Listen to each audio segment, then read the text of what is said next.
الله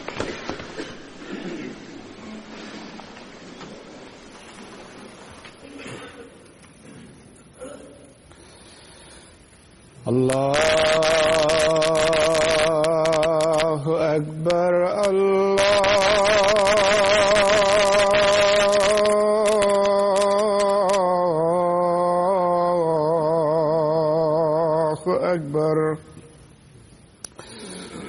الله أكبر الله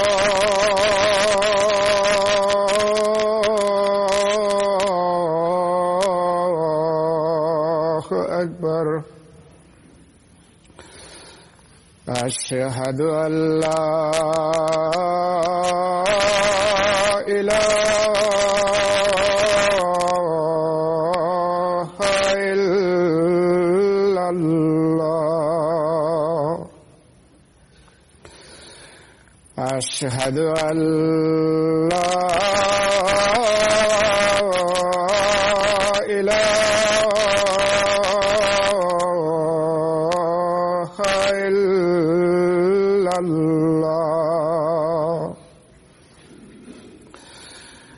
أشهد أن محمدًا رسول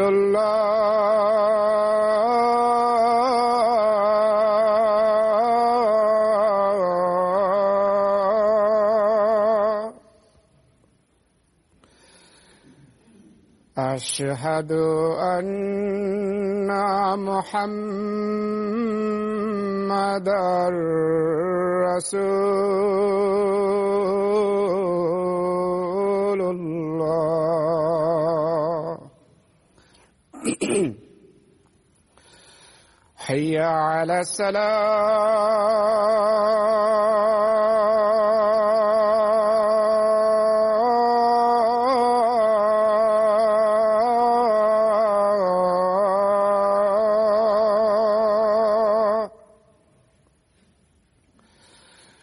حي على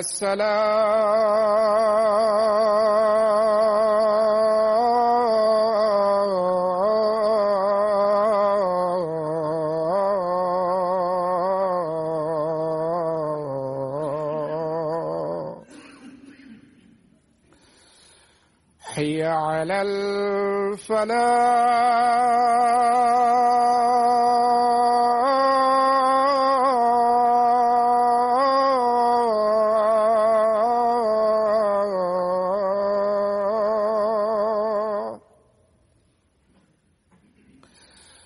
حي على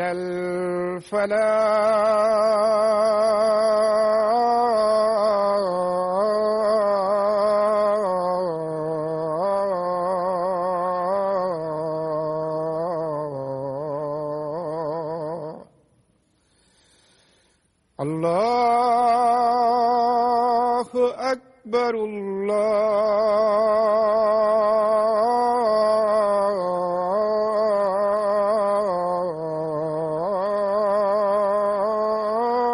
الله أكبر لا إله إلا الله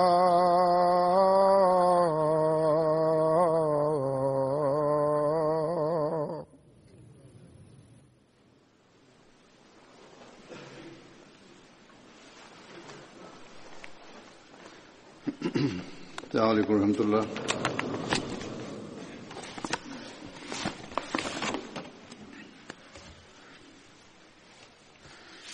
أشهد أن لا إله إلا الله وحده لا شريك له وأشهد أن محمدًا عبده ورسوله أما بعد فأعوذ بالله من الشيطان الرجيم بسم الله الرحمن الرحيم الحمد لله رب العالمين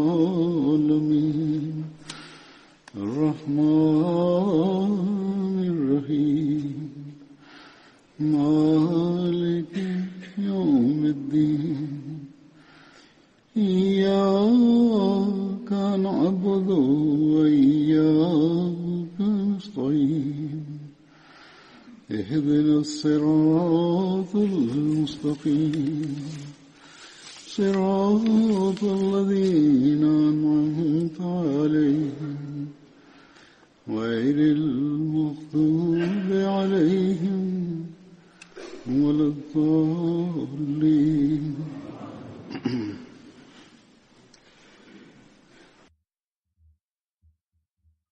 Le premier compagnon que j'évoquerai aujourd'hui s'appelle Ubayd bin Zayd Ansari. Il appartenait à la tribu Banu Ajlan et avait participé à la bataille de Badr et d'Uhud.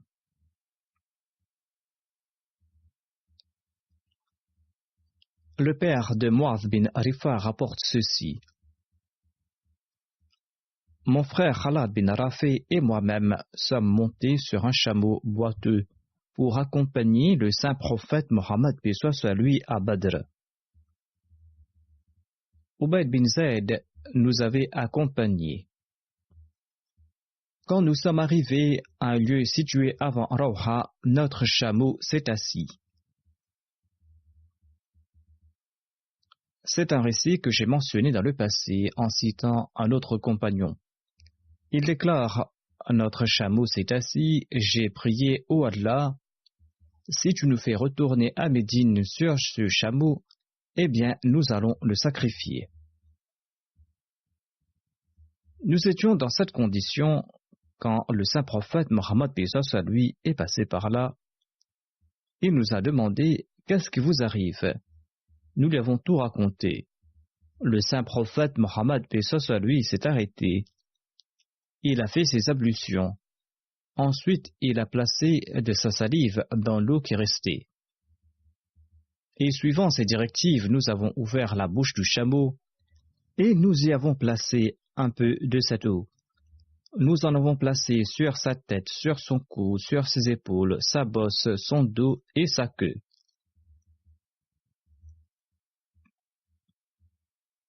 Ensuite, le saint prophète Mohammed paix soit sur lui a prié ô Allah transporte sur ce chameau Rafi et Khalad. Le saint prophète Mohammed paix soit sur lui est parti et nous lui avons emboîté le pas. Nous l'avons rattrapé au lieu dit Mansaf.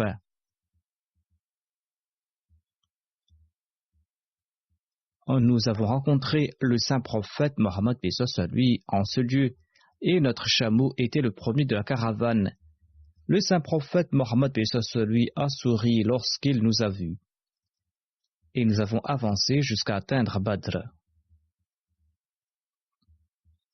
En retournant de Badr, lorsque nous sommes arrivés à Musalla, le chameau s'est assis de nouveau, et mon frère l'a égorgé et a distribué sa viande en aumône. Ainsi, ce compagnon que j'avais évoqué auparavant, Ubayd bin Zayd, les avait accompagnés pour ce voyage. Zahir bin Haram al-Ashja'i est un autre compagnon ayant participé à la bataille de Badr. Il appartenait à la tribu Ashja'a et avait accompagné le saint prophète Mohammed paix soit sur lui à Badr. Anas bin Malik relate que Zahir était un brave homme de la campagne. Il présentait au saint prophète Mohammed sallallahu alayhi wa sallam des cadeaux de la campagne. Et lorsqu'il rentrait chez lui, le saint prophète Mohammed paix soit sur lui offrait lui aussi des cadeaux.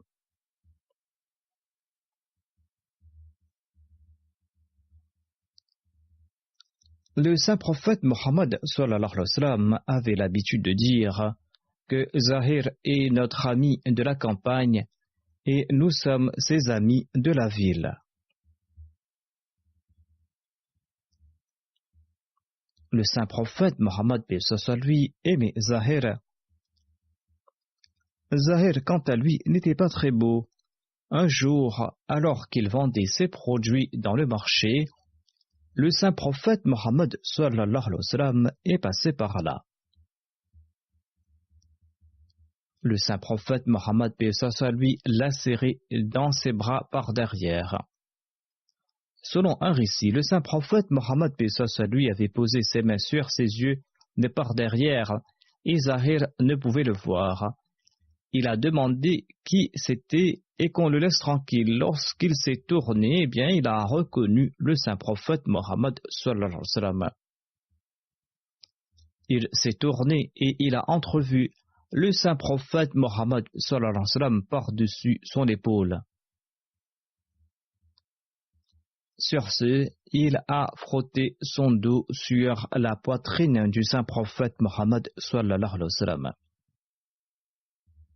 Le saint prophète Mohammed lui a dit en plaisantant: qui achètera cet esclave?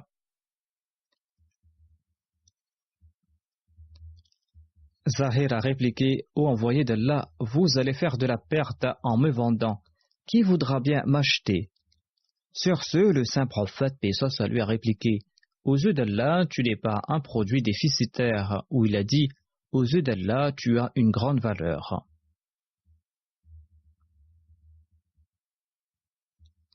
Hadrat Muslim Maud a aussi évoqué cette affection du saint prophète Mohammed lui. Il raconte: le saint prophète Mohammed passait dans le marché quand il vit un musulman qui n'était pas très beau. Il transportait une lourde charge par un jour torride. Il était couvert de sueur et de poussière. Le saint prophète Mohammed s'approcha doucement de lui par derrière.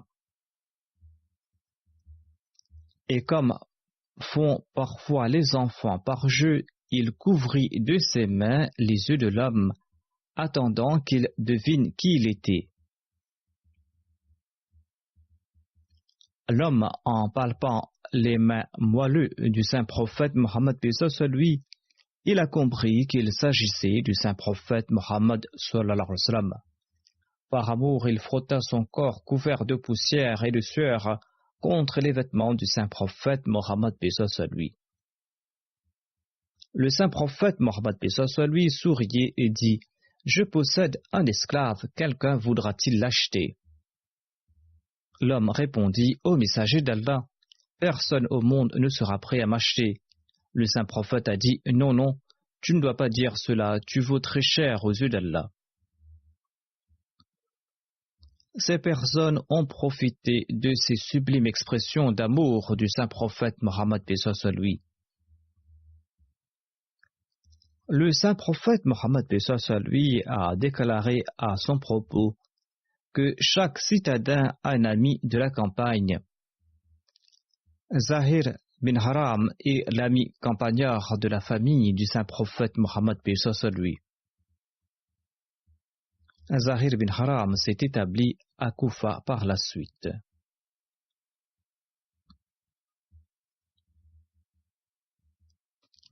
Zayd bin al-Khattab est le prochain compagnon que j'évoquerai. Il était le frère aîné d'Omar bin al-Khattab et il avait accepté l'islam avant Omar bin al-Khattab. Il était aussi parmi les tout premiers émigrants. Il avait participé à la bataille de Badr, à la bataille d'Uhud, à la bataille du Fossé, à Hudaybiyah, à la Bay'a de Ridwan et à toutes les campagnes et batailles menées par le saint prophète, paix soit lui. Le saint prophète, paix soit lui, avait établi un lien de fraternité entre Zayd bin al-Khattab et Mu'an bin Adi. Tous les deux sont tombés à martyrs lors de la bataille de Yamama. Lors de la bataille de Uhud, Omar a demandé à son frère, au nom de Dieu, de porter sa cotte de maille. Zayd a porté sa cotte de maille pendant quelque temps lors de la bataille, ensuite il l'a enlevée. Quand Omar lui en a demandé la raison, Zayd a répondu: je souhaite comme toi tomber à martyr. Ainsi, tous les deux ont laissé l'armure et ne l'ont pas portée.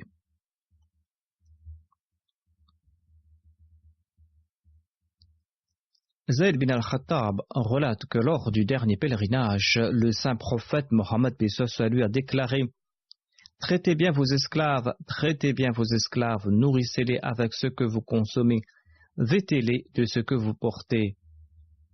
Et s'ils commettent une faute, eh bien, si vous ne pouvez pas les pardonner, eh bien, vendez-les aux serviteurs de Dieu et ne les punissez pas.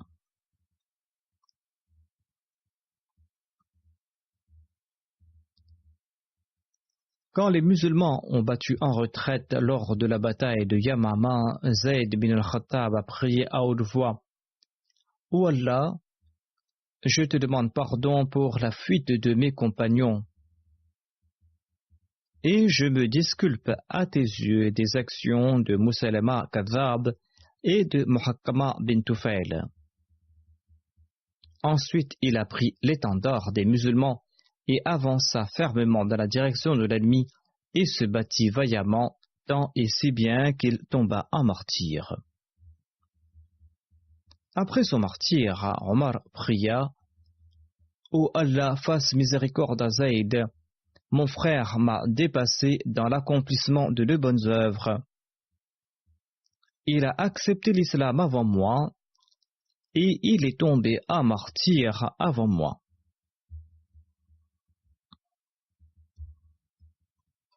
Selon un récit, Omar entendit Mutamin bin Nuwara réciter une élégie après la mort de son frère Malik bin Nuwayra.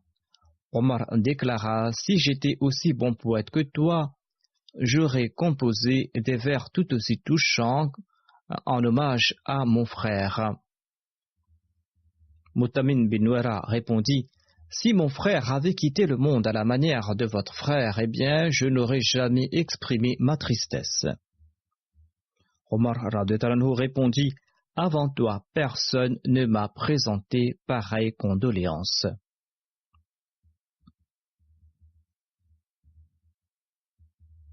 Il existe d'autres détails à propos de ce récit. Omar dit à Mutamin bin Nuwara que tu es fort triste après la mort de ton frère.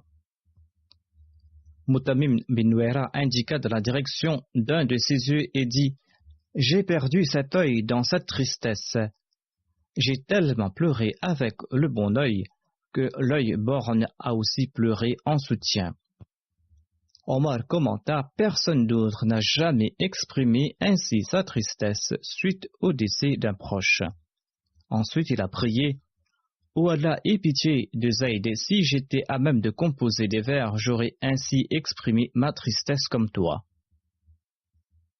Mutamin bin Nuwara répondit: « Ô émir des croyants, si mon frère était tombé en martyr lors de la bataille de Yamama comme le vôtre, je n'aurais jamais pleuré sa mort. » Cette parole toucha le cœur d'Omar et il était satisfait du sort de son frère, lui qui était très triste de la séparation. Et il disait que, quand soufflait la brise du matin, je sentais le parfum de Zayd. Rajal bin Unfawa, l'un des compagnons de Musaylama le menteur, a été tué par Zayd. Selon un récit, Rajal bin Unfawa se nommait aussi Nihar. Il avait embrassé l'islam, il avait émigré et il était un qari, un récitateur du Saint-Coran. Par la suite, il s'est joint à Musaylama. Cela démontre que l'on doit toujours prier pour qu'on ait une bonne fin. Musaylama a dit à Rajal bin Unfawa: « J'ai entendu que Mohammed t'a offert une part de sa nubuwa. » Il était une très grande source d'égarement de la tribu Banu Hunayfa. Abu Huraira relate qu'il était assis en compagnie du saint prophète Mohammed soit lui avec une délégation. Rajal bin Unfawa était aussi présent et le saint prophète Mohammed soit lui a déclaré que l'un des vôtres sera au fond du feu de l'enfer et sa personne causera l'égarement d'une nation. Abu Huraira déclare: « Moi et Rajal, nous n'étions pas égarés. J'étais toujours inquiet à ce propos jusqu'au moment où Rajal s'est joint à Musaylama et a témoigné en faveur de sa nubuwa. » Rajal bin Unfawa a été tué par Zayd bin al-Khattab lors de la bataille de Yamama. Zayd bin al-Khattab est tombé en martyr entre les mains d'Abu Maryam al-Hanfi. Un jour, alors qu'Abu Maryam avait accepté l'islam, Omar lui demanda « Avais-tu tué Zayd ?» Il répondit « Ô émir des croyants, Allah l'exalté a honoré Zayd entre mes mains et il ne m'a pas déshonoré entre ses mains. » Omar demanda à Abu Maryam « Selon toi, lors de la bataille de Yamama, combien de tes hommes les musulmans avaient-ils tués ?» Abu Maryam répondit « Environ 1400 ou plus. » Omar répondit « Ces morts ont connu une mauvaise fin. »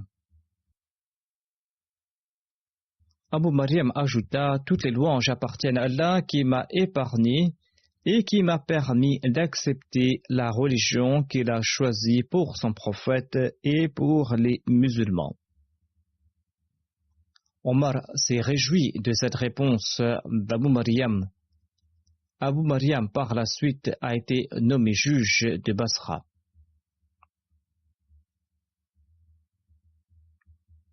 Le prochain compagnon que j'évoquerai s'appelle Ubadah bin Khashkhash. Waqidi affirme qu'Ubadah bin Khashkhash s'appelait Ubadah bin Hassas. Selon Ibn Manda, il s'appelait Ubadah bin Khashkhash Ambari. Il appartenait à la tribu Bali. Il était le cousin paternel et maternel de Mujazzar bin Ziyad et il était l'allié des Banu Salim. Ubadah bin Khashkhash avait participé à la bataille de Badr et il avait emprisonné Qais bin Saïk lors de la bataille de Badr. Ubadah bin Khashkhash est tombé à martyr lors de la bataille de Houd et il a été enterré dans la même tombe que Noman bin Malik et de Mujazzar bin Ziyad. Le prochain compagnon que j'évoquerai se nomme Abdullah bin Jad. Son père s'appelait Jad bin Qais et son nom d'emprunt était Abu Wahab. Abdullah bin Jad appartenait au clan Banu Salma des Ansar. Muaz bin Jabal était son frère du côté de sa mère. Abdullah bin Jad avait participé aux batailles de Badr et de Houd.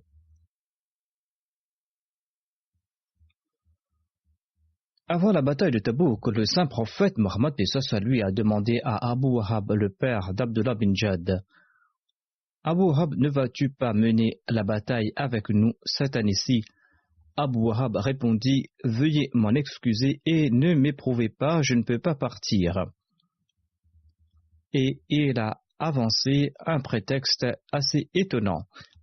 Il dit, « Mon peuple sait très bien que je suis un grand admirateur des femmes. Si je regarde les femmes des Romains, je ne pourrai pas me contrôler. » Le saint prophète Mohammed lui se détourna de lui et l'excusa. Voyant qu'il cherchait des prétextes, il lui permit de ne pas participer à la bataille. Lorsqu'il eut connaissance de cela, Abdullah bin Jad vint à la rencontre de son père et lui demanda « Pourquoi n'as-tu pas répondu favorablement à l'appel du saint prophète ? Par Dieu, tu es le plus riche des Banu Salman, et aujourd'hui tu as l'occasion de participer à cette bataille. Mais tu ne veux pas le faire et tu ne veux pas offrir de monture à quiconque. » Et le père a présenté un autre prétexte. Et c'est là la réalité. Il a dit, « Mon fils, pourquoi veux-tu que j'avance par cette chaleur dans ces conditions difficiles vers les Romains ?» Il dit, « Par Dieu, même ici à Khurba, entre les 4 murs de ma maison, je ne me sens pas en sécurité, j'ai peur des Romains. » Il était donc un peu heureux. Dois-je aller m'opposer aux Romains? Dois-je participer à cette bataille? Oh mon fils, je connais les fluctuations du temps. J'ai connu de nombreuses circonstances et elles changent rapidement. En entendant cela, Abdullah durcit le ton envers son père et dit, « Par Dieu, tu es un hypocrite et certainement Allah l'exalté révélera un verset à ton sujet au saint prophète Mohammed lui. Et tout le monde pourra le lire. Dieu va dévoiler ton hypocrisie. » Sur ce, le père d'Abdullah enleva sa chaussure et la lança sur le visage de son fils. Abdullah partit sans rien dire. Selon le recueil Asad al-Rabat, on trouve mention de l'hypocrisie de Jad bin Qais. Il avait participé à Hudaybiyah, mais lorsque les gens ont fait la bayra sur les mains du saint prophète Mohammed paix soit lui, il n'était pas là, il n'a pas prêté allégeance. On dit qu'il s'était repenti par la suite et qu'il est décédé à l'époque du calife Othman. Le prochain compagnon que je mentionnerai s'appelle Harith bin Aus bin Mu'adh. Il était le neveu du chef de la tribu Aus, Sa'ad bin Mu'adh. Il avait participé aux batailles de Badr et d'Uhud. Il est dit qu'il est tombé à martyr lors de la bataille d'Uhud à l'âge de 28 ans. Mais selon d'autres sources, on sait qu'il n'est pas tombé à martyr lors de la bataille d'Uhud. Aïcha radhiyallahu anha raconte: après la bataille d'Uhud, je suis sorti en suivant les pas des gens. Lorsque j'ai regardé derrière moi, j'ai entendu du bruit. Et quand je me suis retourné, j'ai vu Sa'ad bin Mu'adh. Et à ses côtés se trouvait Harith bin Aus qui tenait son bouclier. Cela démontre qu'il était encore en vie après la bataille d'Uhud. On dit que Harith faisait partie du groupe qui avait tué Ka'b bin Ashraf. Il a été blessé au pied lors de cette attaque et il saignait. Les compagnons l'ont porté au saint prophète Mohammed paix soit lui. Ka'b bin Ashraf faisait partie des chefs de Médine qui avaient signé un pacte avec le saint prophète Mohammed paix soit lui.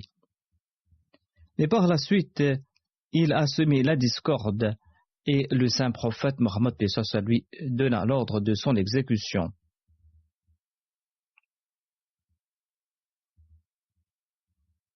Dans le Sharh Umda al-Qari, on trouve mention de la blessure de ce compagnon qui avait participé dans l'exécution de Ka'b.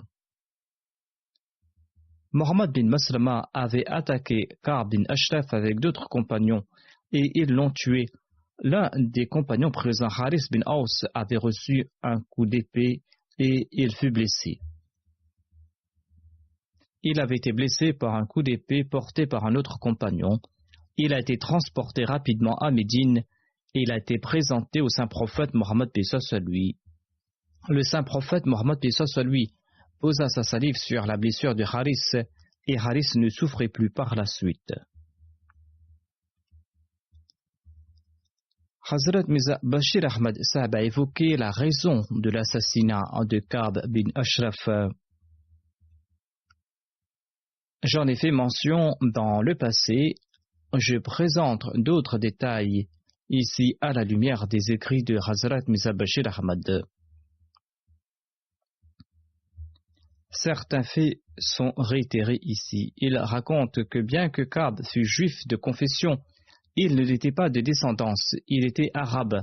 Son père Ashraf était un homme intelligent et rusé des Banu Nibhan. Et il était venu s'établir à Médine. Il s'est lié d'amitié avec les Banu Nadir et il est devenu leur allié. Ashraf a réussi à amasser un tel pouvoir et une telle influence qu'Abu Rafi bin Abil Hukayk, le chef des Banu Nadir, lui a offert sa fille en mariage.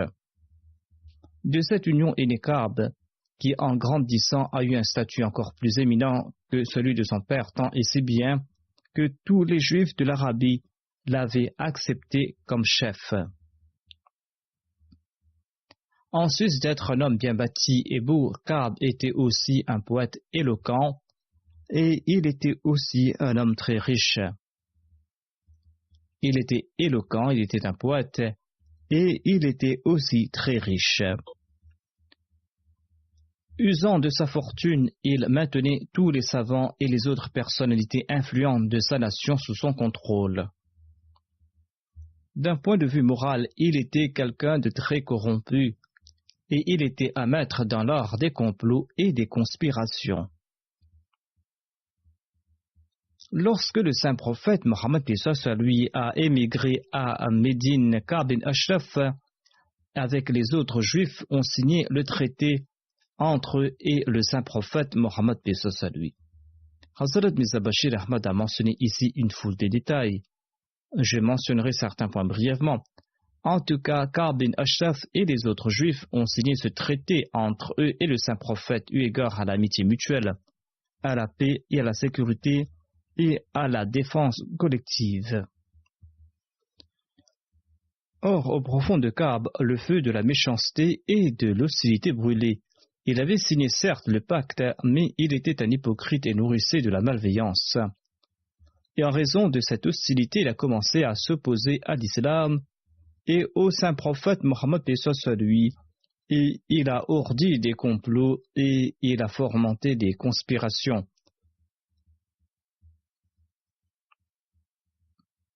On dit que Ka'b offrait chaque année des sommes importantes aux érudits juifs et aux chefs religieux. Après l'immigration du saint prophète Mohammed à lui, quand les dits érudits sont venus recueillir leurs allocations annuelles, Ka'b a mentionné le saint prophète Mohammed à lui. Et c'est ainsi à propos du saint prophète Mohammed à lui à la lumière des écritures religieuses juives. Il a demandé aux érudits si le saint prophète était véridique ou pas. Les érudits ont répondu que le saint prophète, paix soit lui, avait l'air d'être leur prophète promis. Ka'b était très mécontent de cette réponse et les a renvoyés en les traitant de tous les noms, et il ne leur a pas versé leurs allocations. Quand les érudits juifs ont perdu leur salaire, ils sont revenus voir Ka'b après quelque temps et ils lui ont dit qu'ils avaient mal interprété les signes et qu'ils avaient découvert qu'en réalité le saint prophète Mohammed lui n'était pas le prophète promis. Ka'b, satisfait de leur réponse et ayant atteint son objectif, il a rétabli leurs allocations annuelles. En tout cas, il s'agissait simplement d'une opposition religieuse, dit Mirza Bashir Ahmad. Et cette opposition religieuse n'était pas quelque chose de condamnable.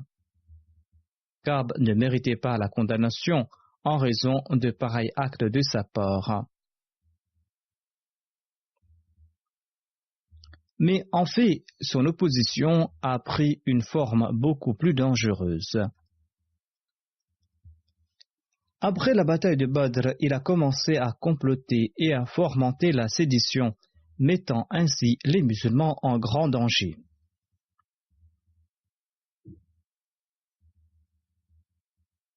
Ka'b croyait que le zèle religieux des musulmans était temporaire et que petit à petit ils allaient se disperser et qu'ils allaient retourner à leur religion ancestrale. Mais quand les musulmans ont triomphé à Badr et quand la plupart des chefs Qurayshites ont été tués, eh bien, Ka'b était inquiet.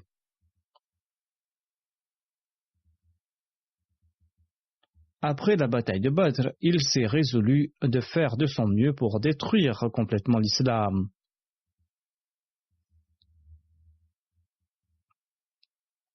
Il a fait de son mieux pour détruire l'islam. La première expression de sa rancœur et de sa jalousie a été quand la nouvelle de la victoire de Badr est parvenue à Médine. En l'entendant, Ka'b croyait au début qu'elle était fausse, cette nouvelle. Par la suite, la nouvelle a été confirmée.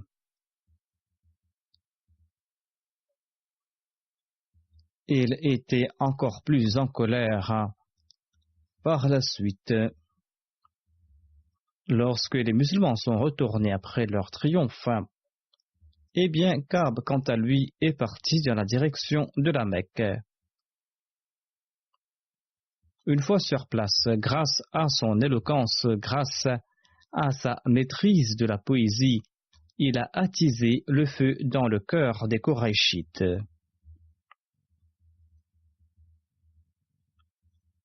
Et c'est ainsi qu'il a engendré dans leur cœur une soif intarissable pour le sang musulman.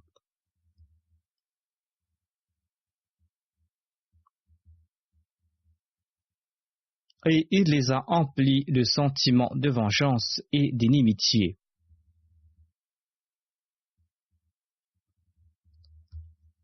Ayant attisé leur haine, Ka'b a emmené les Korachites dans la cour de la Kaaba.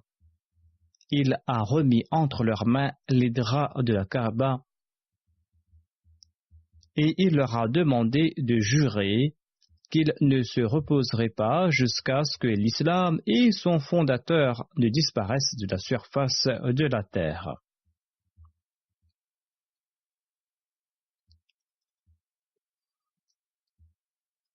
Ces paroles ont enflammé les esprits à la Mecque et par la suite, il a visité d'autres tribus et il a incité ces tribus contre les musulmans.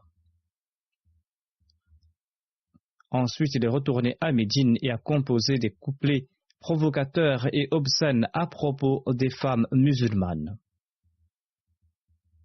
Et il n'a pas épargné les femmes de la maison du saint prophète Mohammed paix soit lui.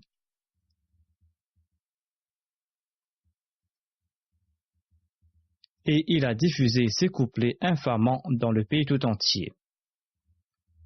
En fin de compte, il a ourdi un complot pour faire assassiner le saint prophète Mohammed paix soit lui. Il a invité dans sa résidence pour un festin et avec l'aide de quelques jeunes hommes juifs, il a tenté de faire assassiner le saint prophète Mohammed paix soit lui.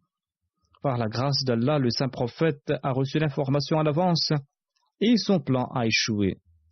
Lorsque la situation empira et qu'il était évident que Ka'b était coupable de violation de traités, de rébellion, d'incitation à la guerre, de sédition, d'usage de langage vulgaire et de conspiration pour assassiner le saint prophète Mohammed paix soit lui. Face à tous ces méfaits, le saint prophète Mohammed paix soit lui a déclaré que Ka'b bin Ashraf était susceptible d'être mis à mort en raison de ses actions. À la lumière du traité conclu entre les habitants de Médine à son arrivée, le saint prophète paix soit lui était désormais le chef de l'exécutif et le commandant de l'état démocratique de la ville de Médine. C'est ainsi donc qu'il a décrété que Ka'b bin Ashraf méritait la mort. Et il a ordonné à certains de ses compagnons d'exécuter Ka'b en raison de ses actions. Mais suite aux campagnes séditieuses de Ka'b, l'atmosphère était très tendue à Médine. Une annonce officielle de son exécution aurait déclenché une guerre civile à Médine et beaucoup de sang aurait coulé. Le saint prophète Mohammed paix soit lui, quant à lui, était prêt à tout faire pour éviter la violence intercommunautaire ainsi que l'effusion de sang. Ainsi donc, le saint prophète Mohammed paix soit lui ordonna que Ka'b fût exécuté secrètement par quelques individus. Le saint prophète Mohammed paix soit lui confia cette mission à un fidèle compagnon de la tribu Aus nommé Mohammed bin Maslama et il souligna que le plan devait être exécuté avec le conseil de Sa'ad bin Mu'adh qui était le chef de la tribu Aus.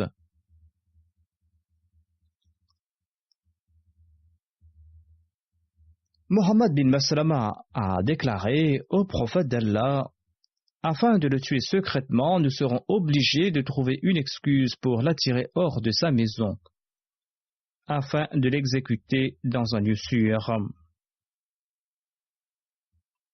Le saint prophète Mohammed paix soit lui commenta: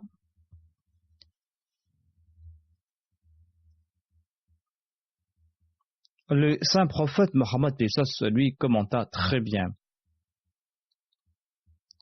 Suite au conseil de Sa'ad bin Mu'adh, Mohammed bin Maslama prit Abu Naila et 2 ou 3 autres compagnons et ils se rendirent à la maison de Ka'b et lui demandèrent de sortir et lui dire que notre chef, c'est-à-dire le saint prophète Mohammed paix soit lui, exige de l'aumône de notre part et qu'ils étaient en difficulté.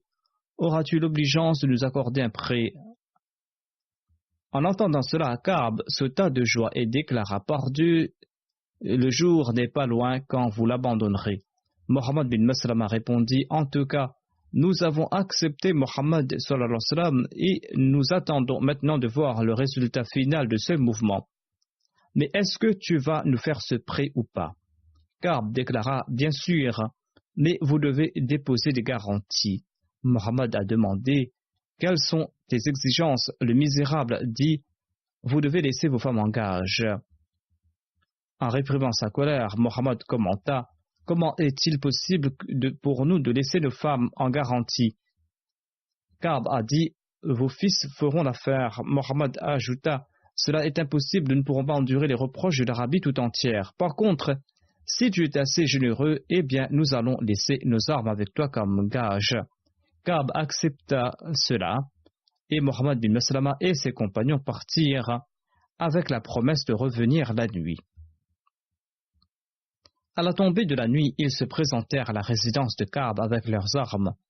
Ayant conduit Ka'b dans un coin hors de chez lui, les compagnons le tuèrent. Lors de l'opération, Zayd mentionné plus haut a été blessé par l'épée d'un de ses compagnons.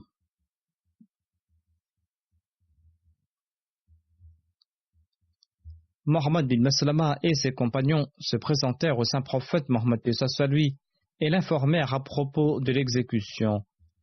Les nouvelles de l'exécution de Ka'b ébranlèrent la ville et le peuple juif était furieux. Le lendemain, au matin, une délégation juive se présenta au saint prophète Mohammed lui et se plaignit que leur chef Ka'b bin Ashraf avait été assassiné. Le saint prophète Mohammed lui nia rien, ni ne finit-il l'ignorance. Il dit « Êtes-vous également au courant des crimes dont il est coupable ?» Le saint prophète Mohammed leur a brièvement rappelé tous les méfaits de Ka'b, à savoir le non-respect du traité, l'incitation à la guerre, la sédition, l'usage de langage grossier et la conspiration d'assassinat. Sur ce, les Juifs prirent peur et ne prononcèrent pas un mot. Ils comprirent que c'était vrai et qu'ils méritaient la punition. Le saint prophète a ajouté « Au moins à partir de maintenant, vous ferez bien de vivre en paix avec nous et d'éviter d'attiser l'hostilité, la violence et les troubles. » Un nouveau traité fut rédigé avec les Juifs et ils promirent de cohabiter avec les musulmans en paix et de ne plus fomenter des troubles.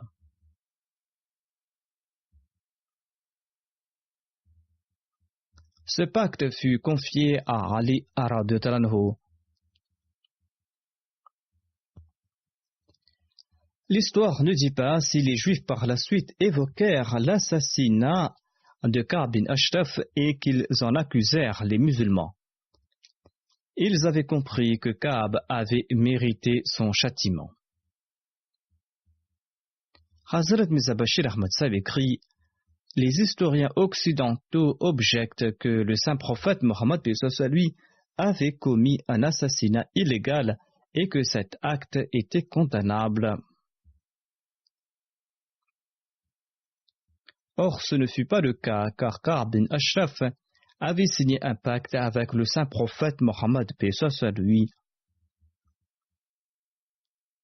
Loin de mener des campagnes contre les musulmans, il avait promis d'aider les musulmans contre tout ennemi extérieur et qu'il maintiendrait des liens d'amitié avec les musulmans. Ils avaient aussi accepté que le saint prophète Mohammed lui sera le chef de l'État démocratique établi à Médine et que le saint prophète Mohammed lui sera l'arbitre de tous les différends entre les Juifs et que ses verdicts seraient applicables par eux. Hazrat Mirza Bashir Ahmad écrit que l'histoire prouve qu'en accord à ce traité, les Juifs présentaient leurs doléances au saint prophète Mohammed lui et que le saint prophète Mohammed lui jugeait entre eux.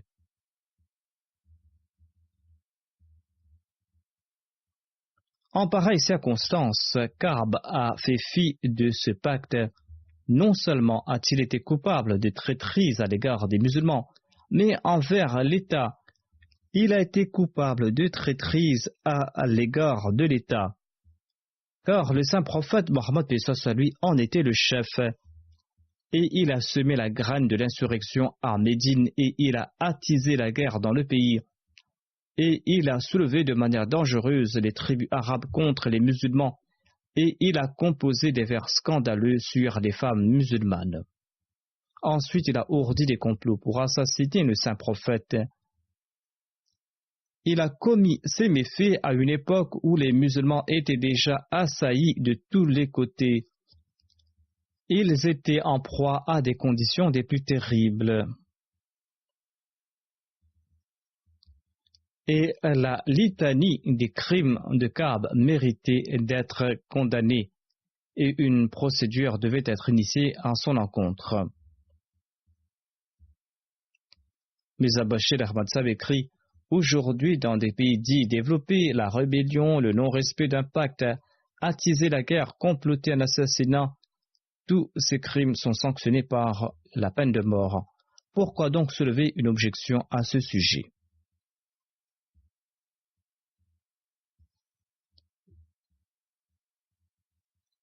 On demande aussi pourquoi a-t-il été assassiné en pleine nuit, silencieusement, en secret.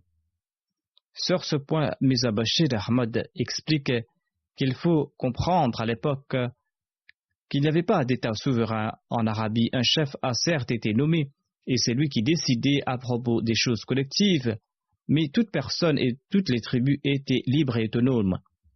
Elles pouvaient prendre leurs décisions.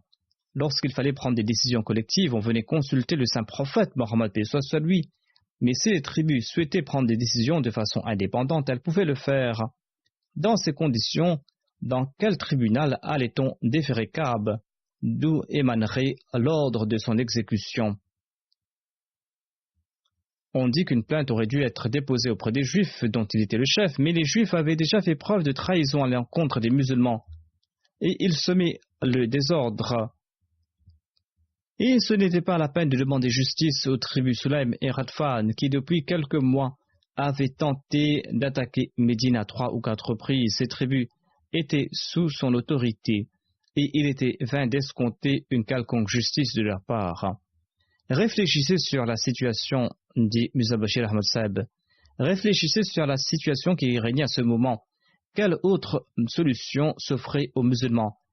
La vie de cet homme qui avait attisé l'insurrection, qui avait lancé l'appel à la guerre et qui semait le désordre, et qui ourdissait des complots d'assassinat, sa vie était devenue dangereuse pour les musulmans et pour la paix du pays. De ce fait, il était plus convenable de l'assassiner dès que la situation se présentait, au lieu de mettre en danger la paix. Allah l'exalté déclare également que semer le désordre est pire que le meurtre.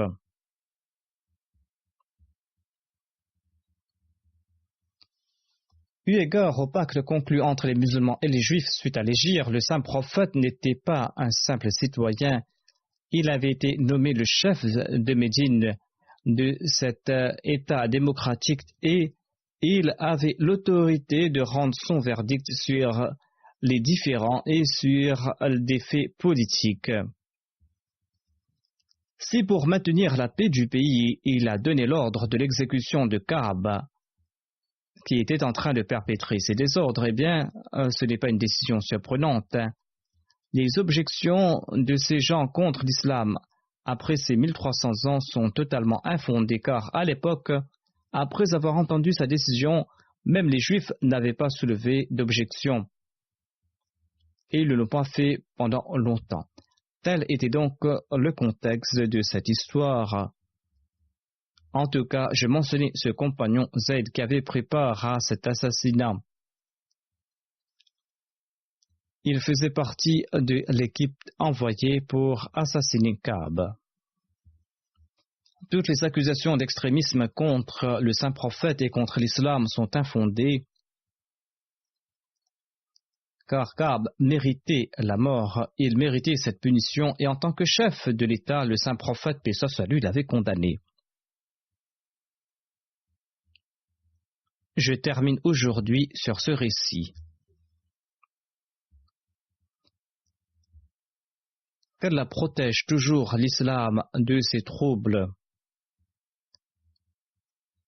Aujourd'hui, les musulmans perpétuent ces troubles au lieu de tirer des leçons de leur histoire. Aujourd'hui encore, ils sont à l'origine de ces troubles, qu'il s'agisse des populations ainsi que des gouvernements musulmans. qu'Allah l'exalté protège l'islam de ses troubles et qu'il permette aux musulmans d'accepter le réformateur de cette époque suscité par Allah l'exalté pour la renaissance de l'islam.